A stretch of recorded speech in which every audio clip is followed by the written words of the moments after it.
Good morning everyone. As you can see, this is Samsung Galaxy A04s and the actual screen is completely shuttered. So today in this video I'm going to show you how to replace it with the official replacement part. Okay, so if you would like to buy official Samsung LCD replacement part, it would cost you about 55 to 75 British pound. Okay, that's the model number. And you don't need that many tools. You need Phillips screwdriver, flat opening tool. Plastic is better, but metal also does help. But you have to be very careful when you use any sort of metallic tools. Okay, so you don't need any hair dryer or the heat pad, because the actual A04s doesn't have any sort of glue, which is quite positive and easy, to be honest. You don't need any glue or double-sided tape. So first of all, I'm going to show you how the official replacement look like. So if you buy any replacement part, you might can have some idea how it looks like. As you can see, this one comes with the actual frame and a lot of other components included, the speaker and then thermal pad, volume button and stuff like that. So first of all, what you should do, you must need to eject the SIM tray, because this is the common mistake. Many times, even myself, I forgot to open up, and when I try to pull it, it breaks the actual motherboard. So don't forget it. And once it's done, then what are you going to do? We're going to take the flat opening tool and we're going to spudger it.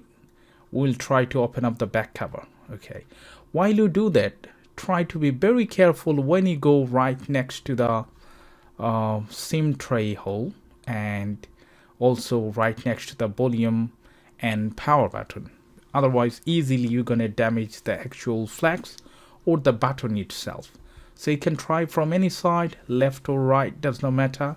Try to make a gap in between the screen bezel and the back cover. Trust me, to open the back cover, it was not easy, to be honest. It took about 5 to 7 minutes. I do replace many screens every single day, every single hour, but still it took so long. Okay, because firmly they put the back cover, which is good for this handset. Okay, so if you use any metallic tool, be careful. Safety gloves also does help, because sometimes you could get injured to your finger or nails. Okay, so the back cover is open now. Gently from the left to right, try to lift it up, because there is a power flex. Okay, and the flex is not too long, it's very short, so you have to hold it like that. And then from the mid frame, we're going to take out all the screws from the top and from the bottom. All the screws same in size, so don't worry about organizing. Just take it out, all of them, and then we're going to get access to the main board. And we're going to pull out the board. We're going to pull out the camera, battery, charging port, and network antenna, almost everything, and put it back to the new housing. And once you pull out the mid frame, which is the camera lens, make sure you put it in the dust-free bag, something like that.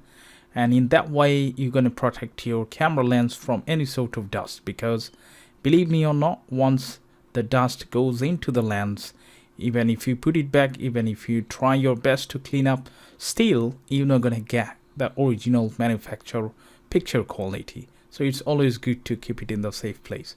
So first of all, disconnect the battery before you touch anything else.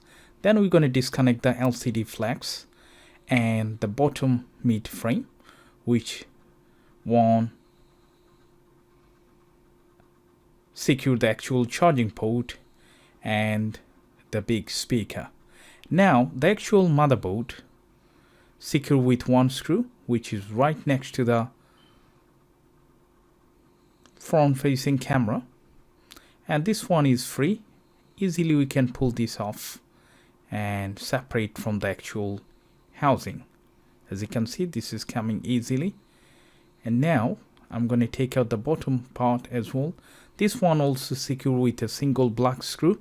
The motherboard screw and the charging board screws are same in size, same in color. Alright, so both separated easily. This is the hardest part, to remove any Android battery, because they use super strong adhesive underneath, and if you try to pull this out, let's say with the flat opening tool or anything, you're gonna deshape the actual battery. Okay, so first, before I touch on the battery, I'm gonna take out the actual vibrator, because this one is not included with the new official LCD replacement. So we're gonna heat it up to soften the actual underneath adhesive, and we're going to use the tweezer to pull this out. Okay, now the actual battery needs to be removed. It's super simple. What I do is I always use 99.99% rubbing alcohol or the PCB cleaner. As you can see, the metallic tool even not strong enough to pull the battery. Okay, let's make this easy. So I'm going to get some 99.99% rubbing alcohol, or you can buy this sort of PCB cleaner. It's about 5 to 7 pounds and does last for years. So not at the top part, at the bottom part we're going to spray the compressed 99.99% rubbing alcohol and leave it for 3 to 4 minutes. So what would happen? This liquid would go through the battery, underneath the battery, and soften the actual adhesive, and easily we can pull this out. Let's show you the magic. Alright, so the battery adhesive is softer than before, and easily this one came off. Now we're going to clean it properly, because those adhesive time to time is going to turn into solid, and once we clean it, then we're going to reverse back this procedure. We're going to put the both LCD, the broken one and the replacement, side by side. We'll compare what is missing, what is not. Alright, and then we're going to put it back, and pretty much that's all.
Alright, so finally it seems everything is fine.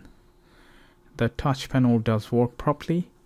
Now I'm going to plug in the charger finally to see if it is charging, because any Samsung Galaxy A series, they are very weak, especially the charging board.